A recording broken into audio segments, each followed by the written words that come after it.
We're doing different things within our classrooms, but sometimes we don't share those things. The initial start is just inviting people into classrooms to see like this can actually work. You're telling me that sixth graders can work in a group and not just dink around the whole time? I am telling you that. Sometimes we as educators put blocks on the kids as to how much they can accomplish. And I am fully one of those people who has done that before, that we say, oh, well, because of our socioeconomic background, because of the demographic that we have, they can't do that. They can't think critically like we're asking them to. They can. You just have to set them up with the right supports. If you expect them to go into the deep end and you just chuck them in there, yeah, they're going to drown. But if we set them up with different supports and teach them how to swim, they'll get there. Hello and welcome to the Future is Clear, Teach Like It's 2045 webcast series. My name is Scott Carr from CESA 2. Today's topic area is integrating career, community, and life readiness into the classroom, how a sixth grade science teacher transformed her classroom. Joining us today is Morgan Huntley from Delavan-Darien School District.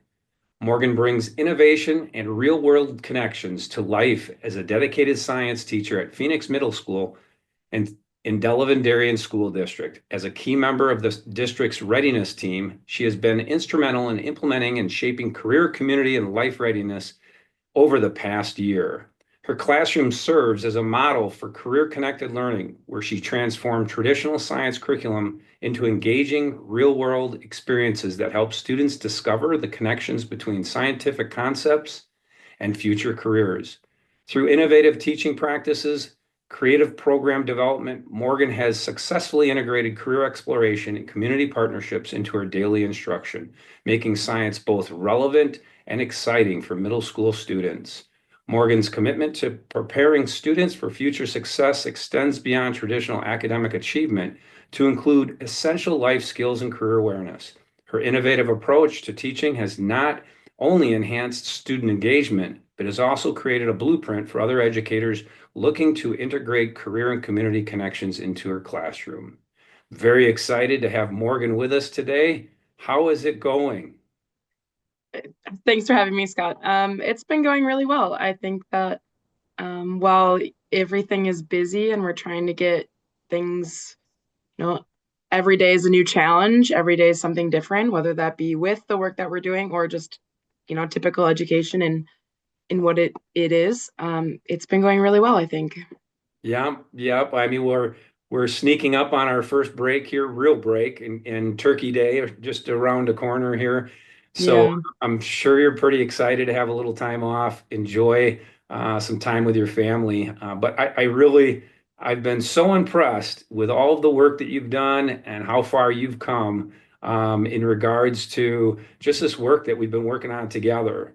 Just to let our listeners know, Delavan-Darien has been a school district that I've been working with. CESA 2 has been working with here for almost 2 years. And just this last school year, Morgan has been a part of a readiness team, which is kind of that second phase of the work that we do, where she pilots a lot of great work around career, community, and life readiness. So I bet it's been an interesting start just in relationship to that work, which is what we're going to really kind of dive into today with the webcast. And I'm excited to kind of have you give your perspective on how the work's been going. But to get started, I know you've been doing a lot of great work, but to get started, I want to hear a little bit about you. Tell us about your journey. How did you get into education? How long have you been in education? Tell us a little bit.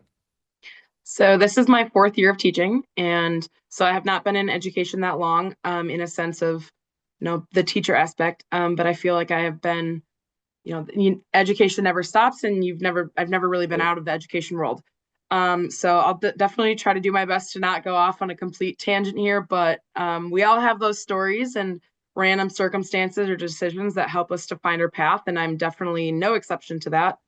So I grew up in a small town on a small farm outside of Hillsboro, Wisconsin, which is an incredibly small town about an hour west of the Dells.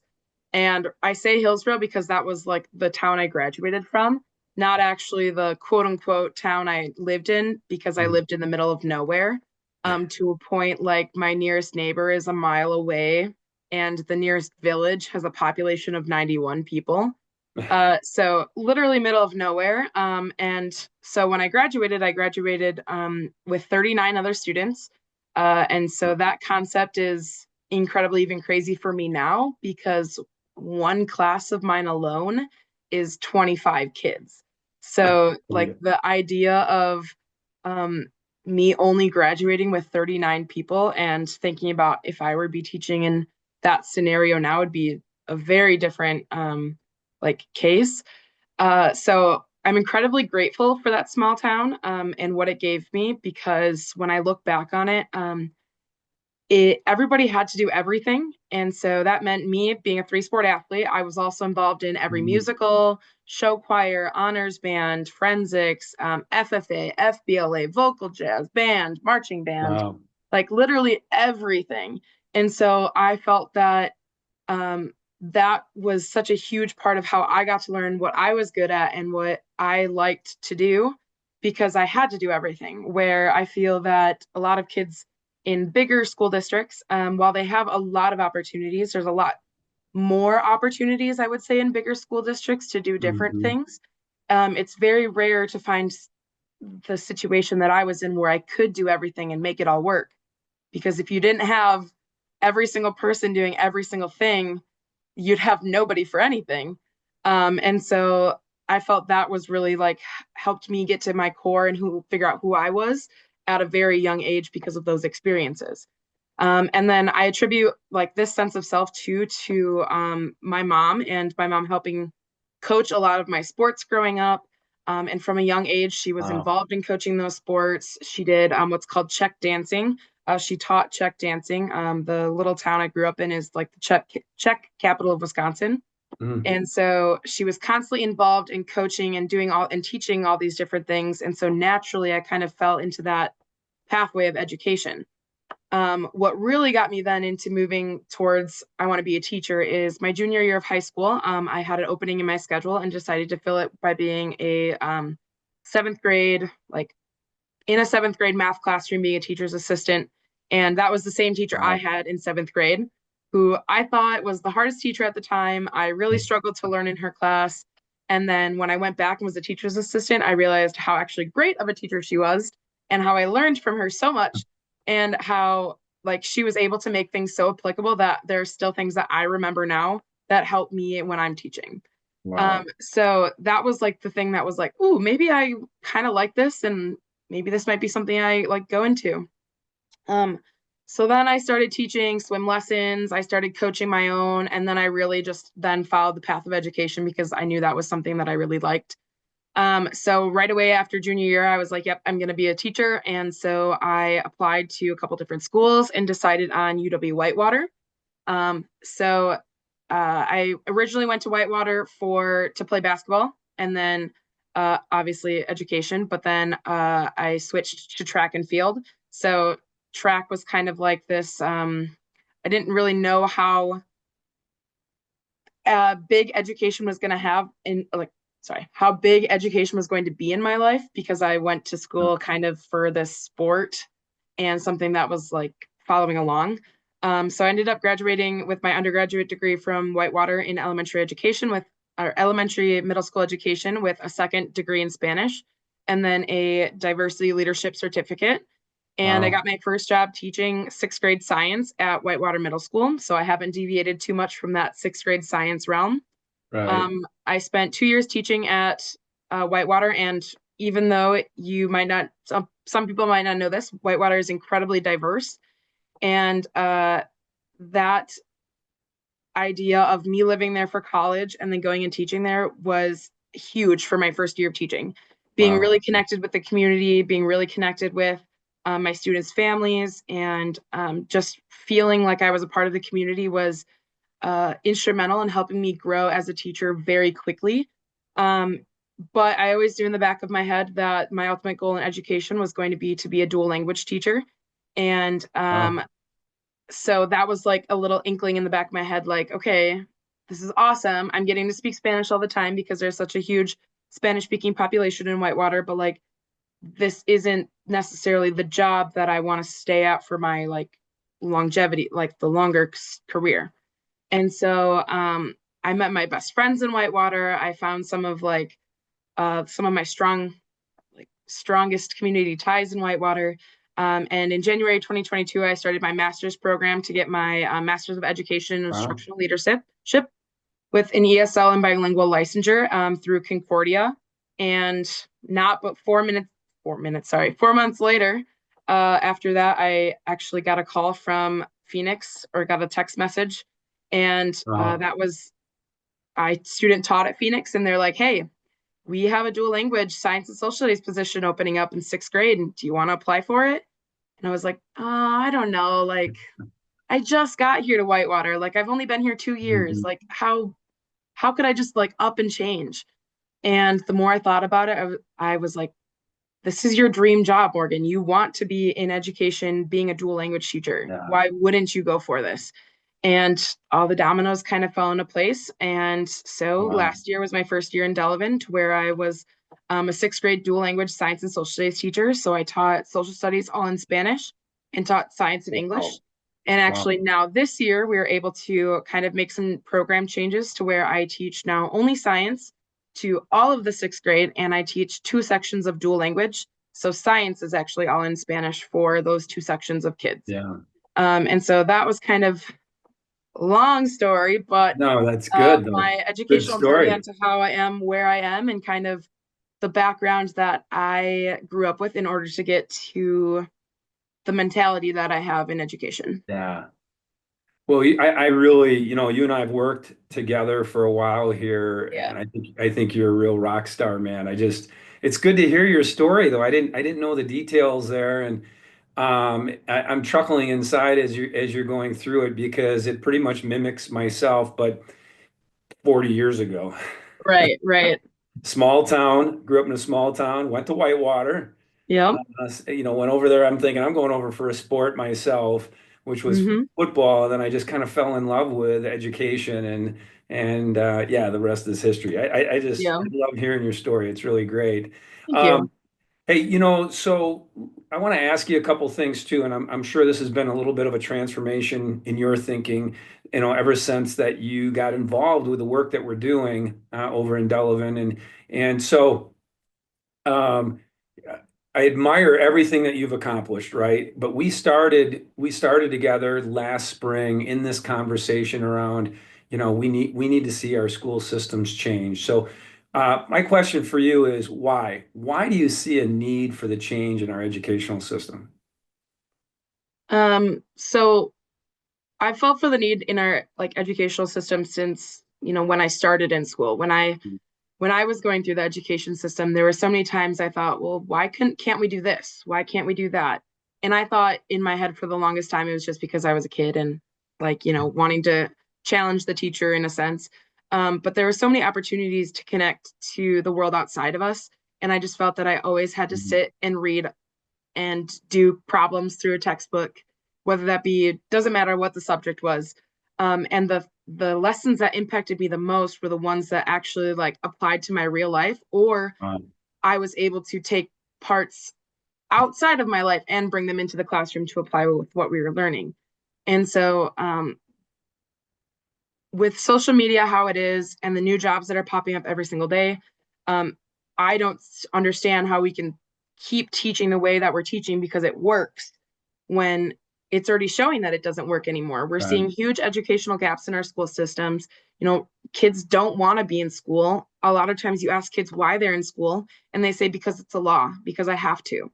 And as a teacher, that's like, that hurts, because you want them there to know that education gives them the rest of their life to do whatever they so choose. And without that education, whatever type of education it may be, they're going to be limited on the opportunities that right, they can have. And so now more than ever, the kids are asking, well, why does this matter? How am I going to use this right, in my life? And if I can't answer that truly and like actually mean it, then I probably shouldn't be teaching it. Or I need to change what I'm doing so that it does apply to what the kids are doing. And I can answer that question authentically without trying to come up right. with a way to circle around it. And hopefully they forget about the question. So, Yeah, I I couldn't agree more with you. And often, a lot of the times when I start the work that I do, when I get into districts and I start at that strategic team level, I do give that scenario of a new teacher where a student will say to them, "When will we ever use this?" And I always throw that back into those that are in front of me and say, what would you give as advice to a new teacher when somebody does that, right? And that's kind of what grounds us around, we need to shift. If our kids can't see the relevance, our students don't see, this purpose behind it, we definitely need to, shift gears and do something different. I do want to give a little bit of background and context around how we came together, how we met. Like I said before, I've been doing work for Delavan-Darien School District for almost 2 years. However, the first year is really about kind of systems change and building that cultural movement, if you would. Year two, or going into year two, is where we pull together a readiness team, and that's where you came in, Morgan. So last spring we came together. You were part of a readiness team, about 10 people, 8 to 10 people at the middle school level only. And I'm really curious to hear from you. When we started working together, that 2 day training that we went through, what did you think? What resonated with you? What did you say? Did you walk out and go, wow, this is what we need to do? Or did you walk out going, oh man, what is this? What did you think when we went through that last spring? So even before we went through that initial training, I do remember you coming into my classroom, and I think you took up my whole prep, but we were just talking about different things because you were observing different areas of Phoenix. And I remember just sitting there and talking to you and hearing like kind of what you were there for. And I'm like, ooh, this is something here. And so I was finally like, hey, like somebody is here that actually is thinking and trying to do in our school of all the things that have been going through my brain for the longest time, but sometimes I've had the like fear uh of doing that stuff. And so that was exciting for me, but then you left and then I was like, okay, well, he's not there. And then all of a sudden a couple of like weeks later I get an email saying, "Hey, do you want to be part of this readiness team?" And I was like, "What? What is this?"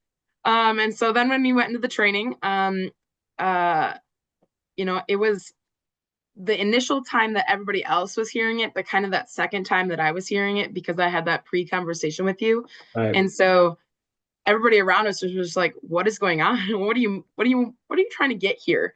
And so for me though, it was something that like resonated with me because somebody was finally telling me the things that I knew I wanted to do and always needed to do, but kind of had that fear or reservation of doing to try something new. And then having you, our administration and new administration saying, no, like, let's go, let's green light culture. Let's go to do the work that we need to do to help our students become, you know, career community connected and with their learning and have that portrait of a graduate. And so after that training, my brain's just lit on fire. I'm like, all right, I can do all this, this, this, and this. And I'm overwhelmed to the hills. Like I'm thinking of all these ideas and everything, and everybody else around me is like, this is awesome. Like this is gonna be great. And then it all rooted back until like the question of like, well, how do we start? And Right. and then you don't give that answer. No. You don't give that answer. And so us as teachers, we're so incredibly trained to be told how to do things. And then we go back and tell our students how to do things. And it is the most frustrating thing ever to not be given a starting point, given all the materials that you need to have, given all the education, given all like everything, but then not be given a starting point is just like the like anger part of it. But like it also was what forces you to become innovative and like figure out your starting point. And if you fail at it, well, try something else to figure out your starting point. Right. And I think that was what I took most out of those couple days of training was the anger of not knowing where to start, but also the feeling of being empowered that I get to choose where to start and somebody doesn't have to tell me where to start. Yeah. Yeah. That makes me chuckle. I was just in a school district today, working with a readiness team at the front end of this work, and had the same frustration happening right in front of me. And really, I love how you say that because, or talk about it, and how you compare it to us as, say, leaders or decision makers or those that know the what. looking to hand that off to the doers, the teachers. Right. Those are actually the the impactful ones in the classroom. And how you relate that and identify it to, that's then what teachers do. Hmm. It's created a system of compliance. It's created a system of conditioning people to not know how to go in and problem solve, right? Right. And so that's one of the biggest reasons why I do it. And even your own district, a while back at the start of the year, I don't know if you know this, but we were on a virtual meeting and talking about it, and there were a few leaders in there, and they were saying, hey, Scott, we need the 1, 2, 3, 4 steps on how to do this, or kind of the playbook. And I said, we don't give that. Right. There's a foundation, right? Hmm. There is a framework to this, that then you go make it real. And I think that Right. that's the organic part of it is what probably makes you frustrated, but boy, can it be rewarding at the end.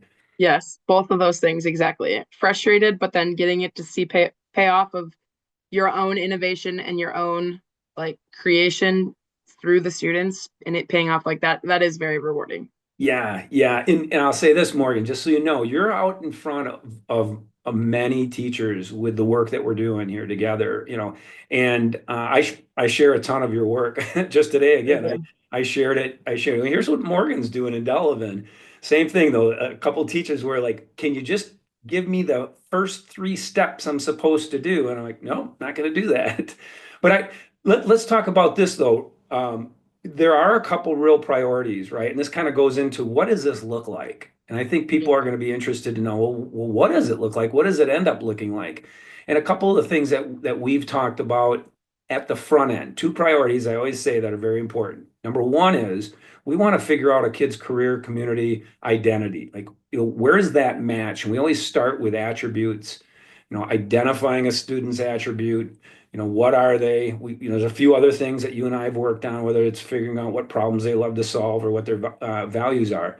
But talk to our listeners around how important it is to know that information and let your students discover that information really before you go on to anything else. So I definitely first want to say that in my initial thought of doing this was, oh, it's going to take like a day or two to do all of this. And that is incredibly not the reality. It's November and I feel like I've scratched the surface on some of that stuff. I don't Right. even feel like sometimes I wish I was deeper into it because I'm like, it's November, I should be deeper. But right at the beginning, and I constantly say now, go slow to go fast. And so right now it's my first year of doing this. And so I have to go slow right now to figure out how to put all of this together within my curriculum because I can't just, say, oh, well, this isn't sixth grade science anymore. It's sixth grade entrepreneurship. Like that's not Right. how this works. But finding a ways to put that into my curriculum and um, make it a seamless aspect of it is Yeah. what has been the um, I don't want to say it is the best way that I've been able to find to go about this process because Yeah. in myself I can't just abandon the work Right. that we're doing and I can't abandon science. And so I am doing my best to put them together. So with all of that said, uh, it has been really cool to see kids learn about who they are at their core and then take that and go further into what we're doing. So, one of the bases that we do a lot in science is working as group members and group and teammates. And so I started the year off with trying to have them figure out who they were and then work with groups around that. And then I was like, okay, something's not clicking here how I want it to. I need to go back and figure this out because it doesn't feel authentic to what we're doing. It feels like I'm forcing this. Mm. And so I'm sure that the work that you've shared about is the penguin cards or something with the penguins because that has been my little gold mine apparently of a brainchild. There's a lot more So stuff I've shared though. Yeah. okay, well, Yeah, that is a good one. I like it. yeah, so I really liked the idea of starting with a concept that students could understand to Mhm. then understand what attributes were and what skills were. And so I started with something so basic as the penguins of Madagascar and working as a group with thinking about those roles and responsibilities that each member of the group have. And so kids were able to identify things about these penguins that were incredibly authentic. They were talking about leadership. They were talking about, being courageous in all these scenarios that the penguins go in. And so then I was authentically able to say, okay, now let's think about yourself. And Yeah. then it was much more of like oh, okay, I have these skills and or I have these attributes, because they were able to see almost an example of and give words to the penguins to describe them, but then they were able to then internally do it. And so for the first whole trimester, I've been using the penguins of Madagascar as roles and responsibilities within their groups. And every single week they get new roles and they have to read out their responsibilities.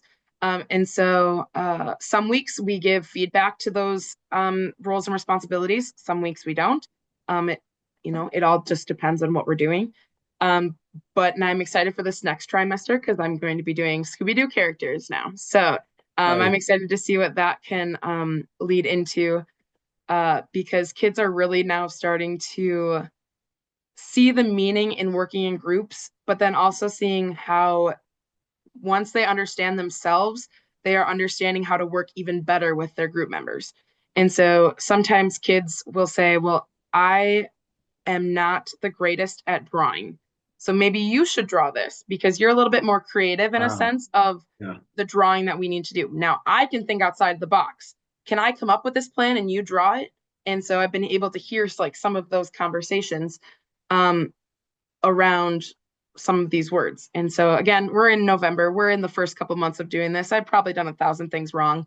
But No. every now and then I get a little glimpse of like, okay, this is why we do it, because I see the leaders coming out. I see the conversations that organically happen without me saying anything. And I'm like, okay, like this is working. This is doing something for them. Yeah, it's again, I'm kind of sitting here chuckling because we've had the chance to work together and um when I came in, remember we did the day where I came in and modeled and did a little Yeah. design sprint and it was there were two things that resonated with me. One, I should have had some type of a Scooby-Doo or Penguin kind of a concept, which I didn't, right? But one of the interesting things that I noticed was, and I love what you're talking about in relationship to the skills that kids have naturally been able to embrace and they naturally come out, Mhm. is that, and I didn't want to say a lot of this or say much of this when we were doing this teaching together. You did a lot of controlling. Like it seemed like you felt like you had to make sure kids had to follow the directions, be able to get from point A to point B.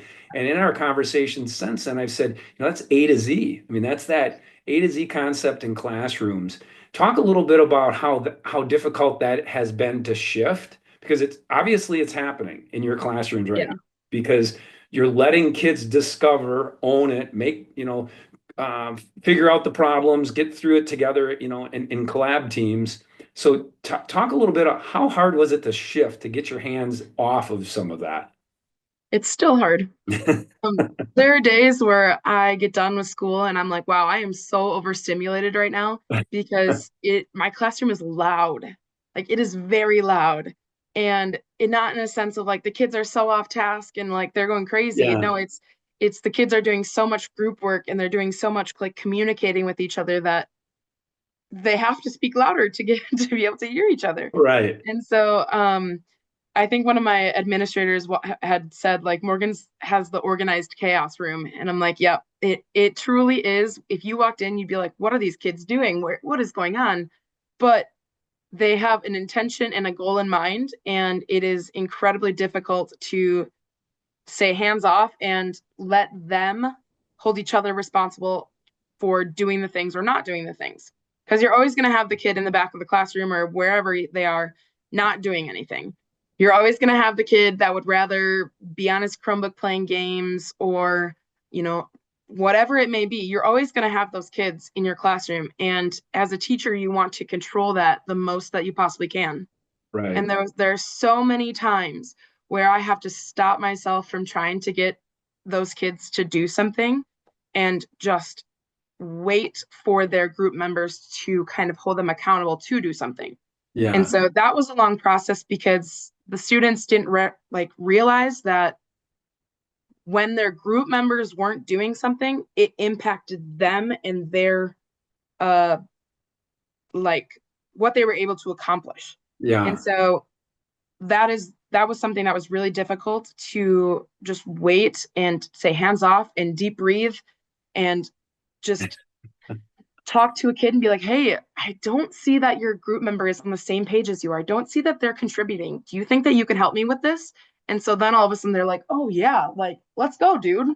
And Yeah. so not only does it help the students who are like, well, screw this, I don't want to do it, but it also I found helps my students with IEPs, 504s, Wow. because that's another concern is that students are getting left behind when the teacher is a little bit more hands off because um, how do I want to say this? Like, it's not that we're saying, oh, you just go and do whatever. It's that I'm trying to get the students to be independent. And then you think about our Right. students who need help with things. And so I was having a conversation the other day with like some other science teachers, and we've been talking about how to catch people up, how to make sure that all of our students are on the same page when they've missed days, or if they're students who just need extra help and extra time. And I was like, I put it on my groups to do this. And they're like, well, can you elaborate a little bit more? I'm like, when a group member is missing a day, I say, okay, you're a group member, your leader is responsible to catch you up for what you missed. And so then that group leader takes that responsibility and starts going and doing the stuff that they need to do and to catch them up. Then that also applies to my students with IEPs, 504s, Wow. whoever Yeah. they're that I talk to my leader, I talk to other people in the group and I say, hey, I think that this person needs a little bit more help on some of that. Do you think that you could make sure that you are all on the same page when we're done with this exercise or whatever we're doing? And it has been super cool to see some of my lowest kids, whether it be because of their language background, whether it be because of their learning background, um, understand what's going on because their group members are helping them stay caught Wow. up but also like teaching them in kid language. And so that's always going to be, if we look at Bloom's taxonomy and all of that fun stuff, the best way for kids to learn is to be able to like teach it to other people. Yeah. And kids are going to learn best when they hear it from their peers versus their teachers. And so, going back to that, the root in all of this for me and in sixth grade has been group work and figuring out the roles and responsibilities of your group and then figuring out how to work together based on your skills and different attributes. Yeah. Yeah. That's super exciting. I love hearing about the discovery of yourself as an educator as you've gone through this. Now, before we talk a little bit about that second priority, I love the fact, now, again, two main priorities in this work, right? Number one is that every kid knows their career and community identity, through their attributes that match. And then, however, we have to do some shaping within the classroom environment for this to be most successful, which is what you're talking about right now. And I loved how we started out with it is I tasked you with, all right, you're going to need to put kids in groups and teams of four. We call them collab teams Mm-hmm. because it relates, right? It relates to real world and businesses and organizations. Everybody works collaboratively. And then I shared with you, what that looks like. And then you had those titles. Remember how we went through this? And Yep. my titles that I shared with you, along with the roles and responsibility, was very dialed into more of a business organizational Yeah. component. But then you went and ran with it. Um, Mm-hmm. Talk a little bit about because there is you're talking about just great practice right now, but there Right. is there is a crossover of a career community connected learning process. And one of the biggest steps is to put your kids in collab teams to be able to hold responsibilities. And each kid has a different role and responsibility. So talk a little bit about how did you move towards that? What does that look like in your classroom? And how do you relate it to like careers? So every kid for the week has a specific card that they have. And because they're sixth graders, they are worse than Dory the fish. And they forget everything all the time. And so for me, it was easiest to put them on cards. And so every single day, kids come in and they grab their cards out of the container that's at their table. And they go through and they look at what their role and responsibility is. Now, they don't change for every week, they have the same um, like task and role. And so they're able to then like, really practice that throughout the week. But I think the thing that's most like helpful is giving that feedback, because we talk about, okay, this is your role for the day. These are your responsibilities. And then we Mhm. go throughout our science curriculum, we're doing whatever. And then at the end, I have their group, like give them feedback. How did they do? And it's not something for me to collect. It truly is give it to them. You're going to read it through and let's go on and improve for the next day. And so kids naturally like started being like, "Oh, I think you could improve on this for tomorrow. You didn't really talk today, but you were supposed to be our speaker." And so then throughout the week, you have those conversations going on, and then being able to really root that in different careers, whatever that may be. It's always about group work, and we talk a lot about how every single career that you're going to have in your entire life Mhm. is always going to be working with people, even if they're within your group or if they're outside of your group. You are always going to have to work with people. And so while your role and responsibility today might be to be the leader, that doesn't mean you treat somebody else as less than you or anything like that. It just means you have Wow. different Yeah. roles and responsibilities.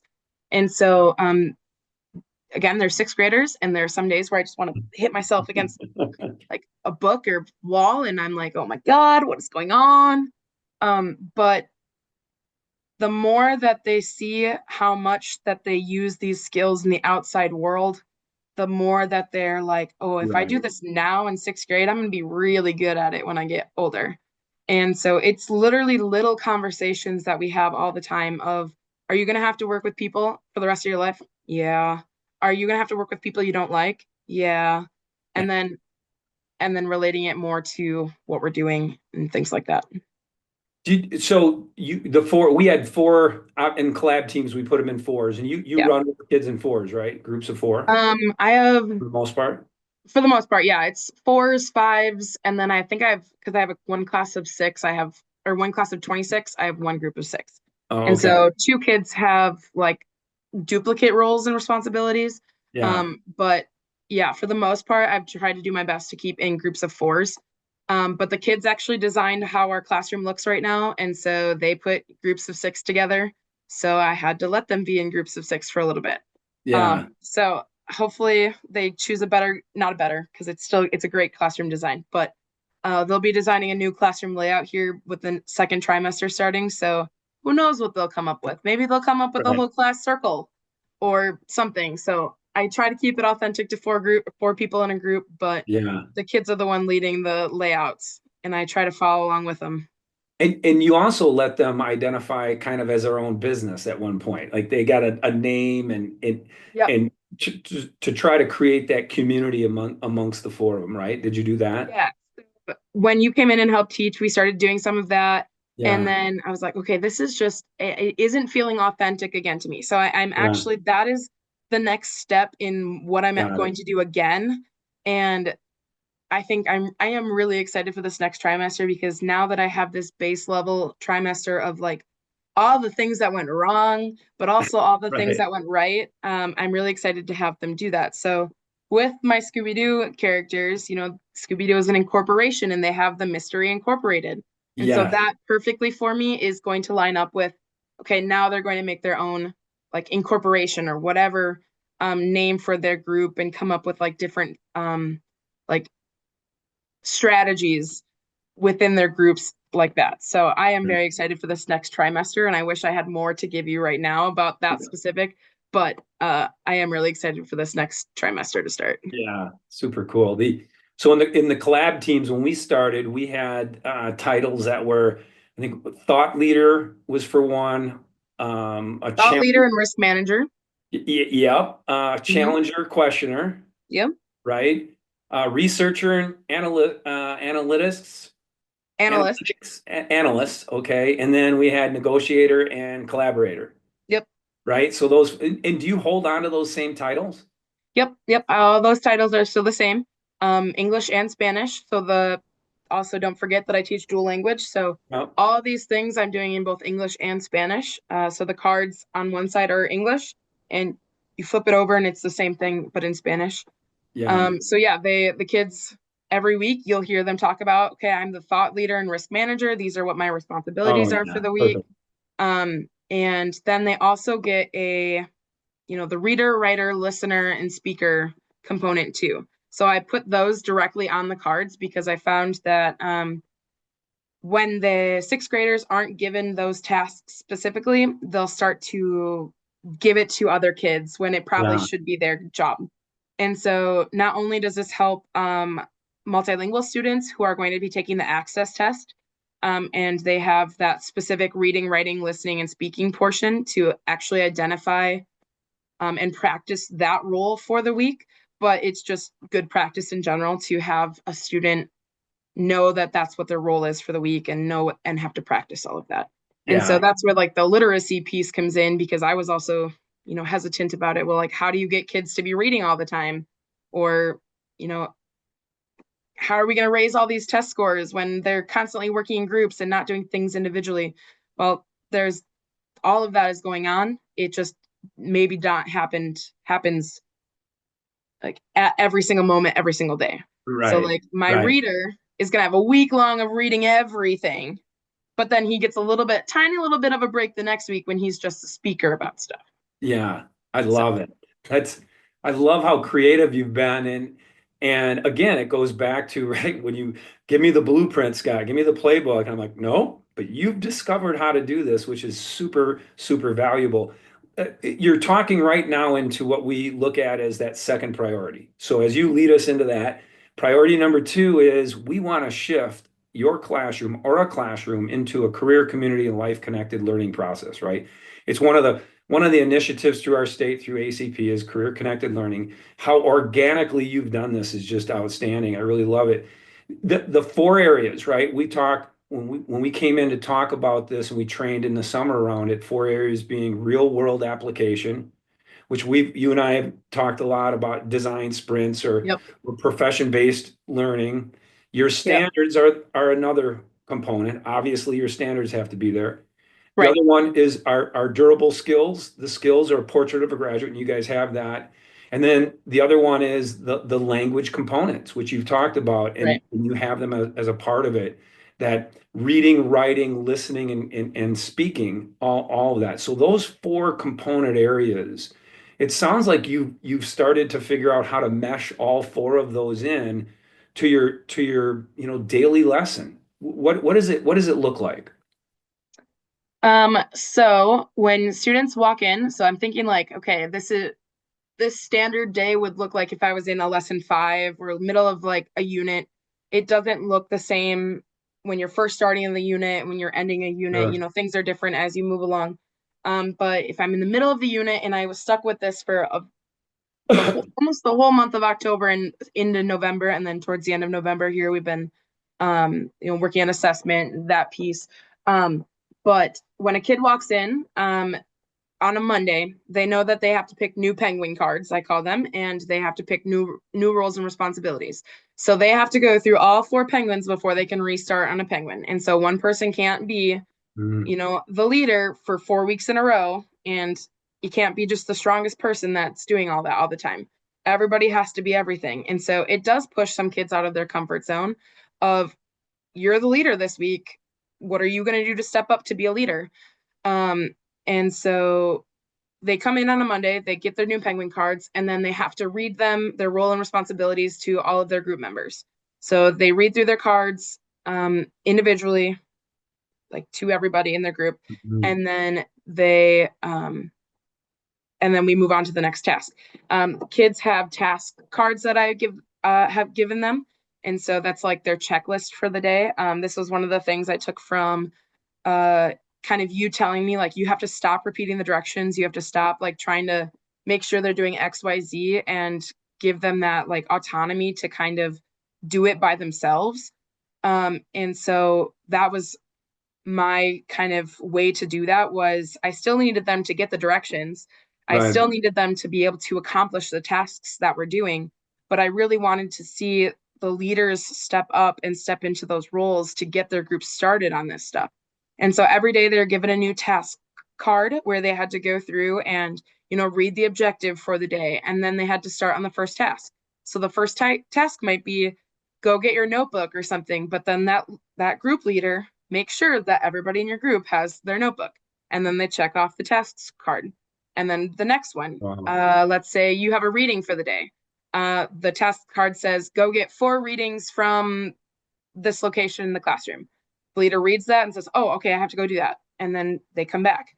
And so kids have been going through the checklist, and then they're still able to get them through what I want them to get through, but they're doing it more in a sense of like they are doing it. They are the ones who are in control of like what they do for the day and how much they're able to accomplish and get through. And so that's when it gets a little loud, because sometimes you'll have this group here who's, doing all the things, they're getting through it really fast. And then you've got the group on the other side of the classroom that, again, you want to beat your head against the wall, that's doing nothing. So it is all about like trying to hold each other accountable, not just from the teacher, but having the students hold themselves accountable and each other accountable, which makes the most impact. And so that is what a typical day would look like within my classroom. Is they come in, they grab their cards, they have a task card to talk about and do for the day. And then if I have to do any teaching points in there, then obviously I step in, do my teaching points, and then I put it back on the leaders to like continue the work of what we're doing. Yeah, that's super cool. The independency just naturally is building durable skills for your students. I mean, they're forced in an environment because, durable skills, right? We've heard a lot about it. I share those out when we do the training. And what we're seeing in some schools is trying to figure out how do we teach these skills? Well, those skills are always happening. It's a matter of embracing, creating an environment for them to be able to build those skills within. And you're doing exactly that. Let's talk a little bit about, design sprints, right? You and I've really pushed hard on you to, because you're doing Z to A right now. When kids have to figure out, even if it's a task list, that they have to figure out what they need to do in the moment, that's a Right. Z to A approach versus A to Z. And Right. so talk a little bit about, and maybe you've only done this a little bit, but I know that we've talked a lot about the creativity and how you can do more of this with design sprints and actually a career type related, whether it's a project, profession-based type project, design sprint. Actually talk a little bit about some of those experiments that you've had. Um, so I'm gonna do kind of 2 sides to this. I have a past kind of example of this Sure. that I now think I'm like, okay, that probably could have been made into more of a layout of a design sprint. And I have a future thing that we've talked about and that we're gonna hopefully accomplish and get through, again, Sure. early phases. But the previous one was my whole last unit has been about light and matter, and so there's a lot of different options for career connected in the whole thing. And so the anchoring phenomenon for this unit was a music student going in to a building, and he's going into a music room, and he sees a guitar and he sees a ukulele and he's playing his ukulele against, and he's like looking at himself in a mirror. The music teacher comes along throughout the hallway, and she actually sees the music student being funny with the guitar in the mirror. But for the music student, it's a mirror. For the teacher, it's a window, and it's Mm, actually a one-way mirror phenomenon. And so automatically, right then and there, I started rooting it in investigation rooms, police stations. We started talking about how materials can be made into one-way mirrors without even like having the one-way mirror film on it. So if you think like in your house at night, when all your lights are on, you can't really see outside, but from outside looking in, you can see perfectly. So that's just a natural one-way mirror phenomenon. mhm. So I started bringing in like this concept of the police station. We started talking about what other components have to go into this one scene. And so they talked about electricians. They talked about the construction of the building, the making of the one-way mirrors. And so throughout the unit, uh, looking back, this is what I'll do next year, is throughout the unit, I'll have them explore different careers. But at one point, I had them do a project on, okay, we have this scene right now that's going on. I want you to pick one part of the scene and pick a career that would have had to help out with this, that would have had to make something that connects to this phenomenon, and let's do some research about it. And so that is literally all I gave the kids. And so I said, let's find a career that relates to this somehow. And they went off and they found some super cool things. And so every time they came to me with, well, can I do this career? I said, how does it relate to the one mirror phenomenon? Well, so like one of them I had was an astronomer. And I'm thinking, Wow. how, like, where did you get? Okay, all right. Let me hear you out. He goes, well, stars have to do with light, and we know about and he just kept. And I was like, you know what? That's beautiful. Let's go with it. And so his like little poster that he did was exactly how about astronomer can relate to light and like all that stuff and like the telescopes, and it was really cool to see because I gave the most simple direction that normally kids would say what and not and like be like I don't know what to do, and they just went with it, and because they were like learning about different things that were connected. And so a lot of things were like electricians, but then there was a surgeon that was brought to it because you have to use light when you're making surgery, when you're doing surgery. And so then that was able to connect into some of those like skills and attributes and those career pathways because I found out a bunch of kids like what they wanted to do, and they were able to connect those careers to Wow. this concept, even if it in hindsight, you're looking at it in this like is you're wondering how does this connect to what we're talking about? And they make it connect. And so that was actually really cool to see.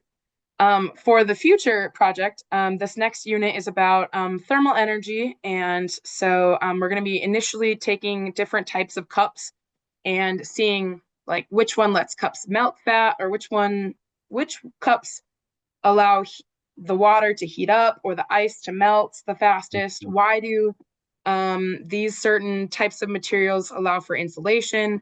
And so in my head, it's like, oh, this is basic. They're gonna be like, well, this is a plastic water bottle. That's why it doesn't let like it doesn't keep stuff cool for a long time.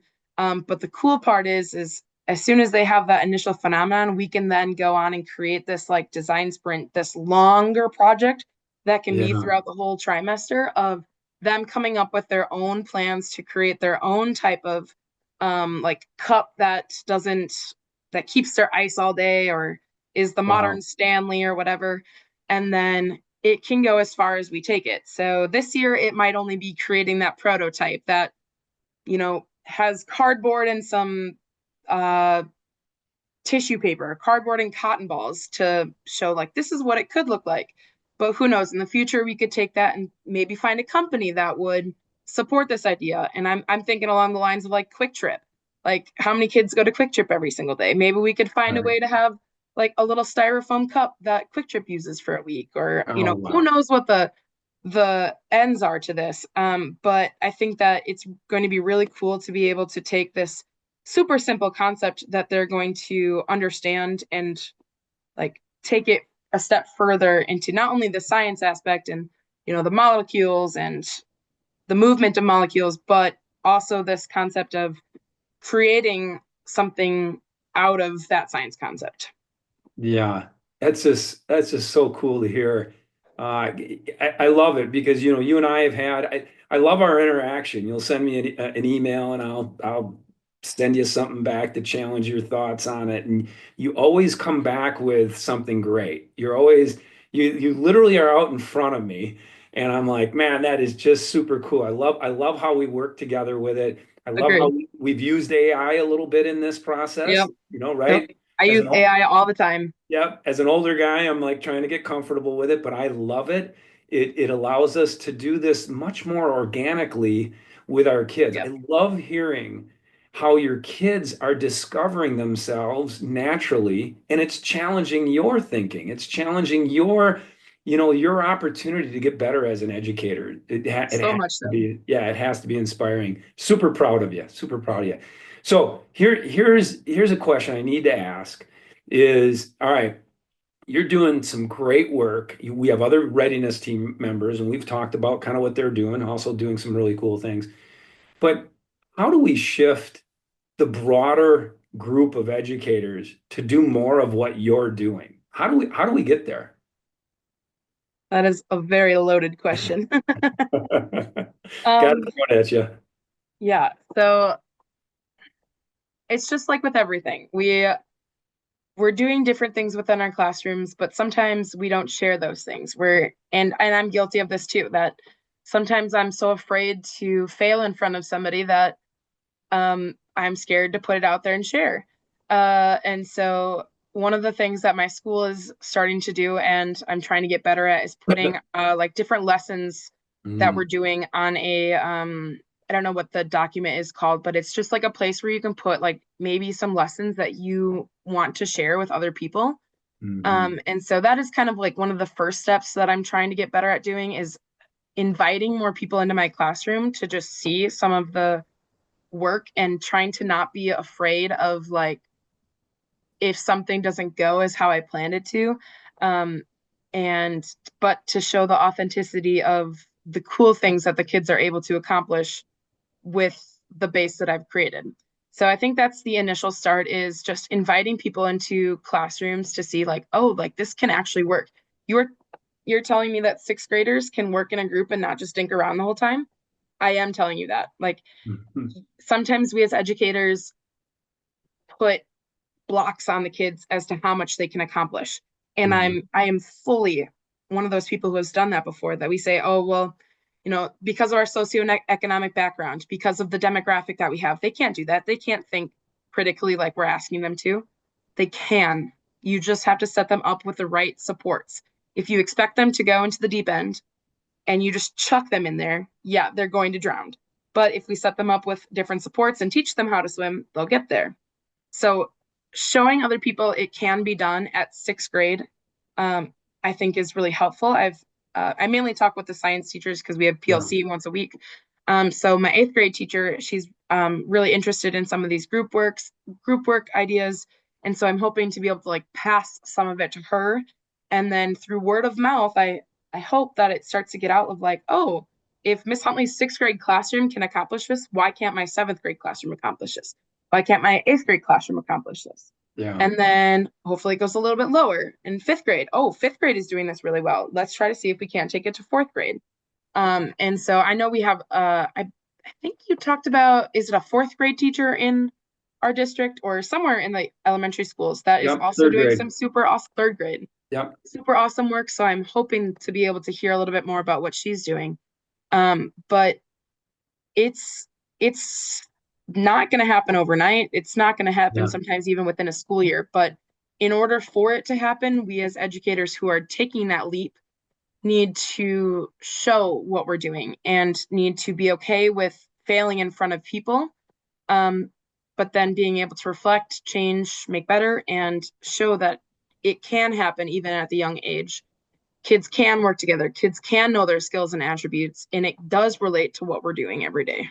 So I hope that anybody listening or anybody who I futurely share this with, takes that for what it is and who you share it with, that it can be done, and you just have to supply the support for the kids to do it. Yeah. That's again, you say a lot of that very well. I'm going to give you one more loaded question though, and I hope I I hope you're okay with it because right, we've been working together, you and I, for about 6 months or so, and I've been working with your district for about a year and a half, 2 years, going on 2 years here, Right. and this shift needs to happen in our school systems. What advice or encouragement would you give other districts to start to invest and move into this and go Well, if they're not, oops, sorry, finish your sentence. go ahead? As I said, well, if they're not already working with you, they definitely need to work with you in CESA too. Because not that there's no way you can just do this on your own, because it's very possible to. But if it wasn't for you and meeting with me, I don't know, once a week, usually, every Yeah. other week, whatever it ends up being, there's so many times where I think I would have kind of went under and reverted back to some of that, typical education system, because it's easier. It's so much easier when you're overwhelmed, when you're in the thick of it in November, to just say, I this is just too much right now. I can't do this. And so I feel like working with you and the resources that you're able to give me root me back into the reason why we're doing this, and the reason why I can't just go back to original education, because it's not what I want to do and it's not what I want to see for my students. So that definitely is the first priority, is working with you and CESA too. The next thing I would do is just take a chance and do little things here and there. If you're not ready to make a full classroom change, make one change. I think that when I was talking with the Waterloo teacher, I can't remember, is it Alex? Yeah, Um, Alex. Yep. uh, the one thing that I gave to him while we were talking was, the idea of groups and how that could look in a sixth grade ELA classroom. And so just bouncing off ideas off of other educators of little tiny changes that you can make that will make a big impact. Go slow to go fast. And so hopefully, we had that I think we had that meeting like 2 weeks ago or so. So I haven't followed up with him on how things are going because it is November. But little things like working in groups or having each other have different roles within their groups and starting to see like different responsibilities. Like I truly am now a big believer that a lot of this work in younger grades is going to stem from working with groups, being able to figure out what you're good at within working with a group, figuring out what other people's, skills and attributes are, and then figuring out how you all can work together to find this common goal. And that's just, good practice, good in general, but being able to identify the skills, your durable skills, your attributes, all of that is what leads into this work and makes it more meaningful and more worth it. Yeah, and definitely then allows for a system for kids to see relevance, for kids to, find their purpose and find a direction. Yeah, Like where do I connect to, career pathways? Where do I connect to community pathways? And who am I? My life connectedness. I think that opens those doors for our students, which I think is what we need. I will say this too. I got to give credit to Drew Helbezma, your superintendent, Mike Rick, absolutely. your CTE director, and your building administrators to take that risk to say, hey, let's tackle this, let's move this direction. It's taken us some time. I think it's going to be. I love how Drew talks about it. That this is 3 to 5, 6, 7 years. This isn't going to happen overnight. Right. And really, you guys that are investing in this, I think it's great opportunity for your kids. Um, Yeah. Say so. I want to talk just real quick as you've been expressing all the great things you're doing, and I knew that you were doing it. We do have this conference that's coming up in April, the 29th and 30th, where we're going to have a great group of people coming in. Drew and Mike are going to be a part of it. I might have to throw out the invitation to you, Morgan, to come in for at least maybe half an hour and have a conversation with me around the great work that you're Yeah, doing. absolutely. Sit in front of a lot of people and answer a few questions, maybe even present on it. Is that something I you would love can to. do? Yeah. Oh, that'd be I think great. that this is scary stuff. And I say scary just because it's different. And the best thing that I like to see is other people doing it and giving me strategies and not just giving me the theory of Yeah, like, hey, you have to connect your career, community, all of that stuff, but actually giving me strategies to do it. And not saying, oh, you have to do it my way, but giving you little bits of strategies to get started. That has yeah, been the most helpful. And I would love to absolutely help with or present anything that you want me to present. yeah. That would be great. I definitely want to have that happen if we can make it happen. But yeah, appreciate it. Final question. I usually ask this question: what do you feel, education is going to look like? Our tagline is "Teach like it's 2045." I kind of have maybe a feeling because you're only 4 years in, you're probably going to be teaching in 2045. Yeah, yeah. I think I won't be. I probably hopefully be retired by then. But what do you think education looks like in 2045? That's such a hard question to think about because I'm focused on such the here and now moment that, Yeah. oh gosh, what is that, 21 years away at this point? Um, yeah, I'll be in my 40s, so I'll definitely be teaching. I'm only 26 right now. Um, I don't know. I guess what I hope that it looks like is we don't have these walls up that nobody knows what's going on inside, but that kids can feel the community within your classroom, and they can feel connected to each other and people outside of the classroom. Technology, I don't even know if I can fathom what technology is going to be, Right. since the explosion in the last 10 years has been insane.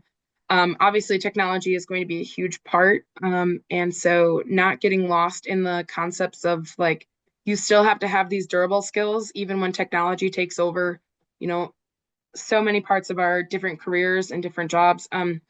But knowing how to use what skills you have to then use the technology to accomplish what you need to accomplish.